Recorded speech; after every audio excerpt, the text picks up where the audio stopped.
முழுமையாக நம்புகிறேன் நீ எனதென்று. இருந்தாலும் உன் தட்டில் பிரிதொருவர் கை வைப்பதோ, நீ அருந்திய பானத்தை பகிர்ந்தளிப்பதோ கூடாது.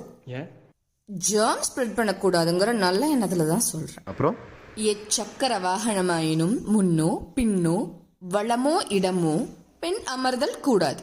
கம்ஃபர்டபுளா கைய கால நீட்டிட்டு போலாம்ல, அதுக்காக சொன்னேன். அப்புறம் உன் ஆடை நூலை பணிப்பெண் கூட ஸ்பரிசித்தல் கூடாது.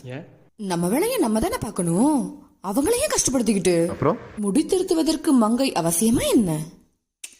அப்புறம் மனம் திருப்பதற்கு இந்த நகையை தவிர வேற யாராவது அவசியமா என்ன? இல்ல இல்ல, இதெல்லாம் நான் கேக்குறேங்கறக்காக எனக்கு பொறாமெல்லாம் ஒன்னும் நினைச்சிட வேண்டாம். லைட்டா பொறாமதான். இதெல்லாம் கேட்க நல்லா இருக்குல்ல, அனுபவிச்சா டாக்ஸிக்கா இருக்குமோ தெரியல. எனக்கே டபுள் மைண்டடா தான் இருக்கு, டாக்ஸிக்கா இல்லையான்னு.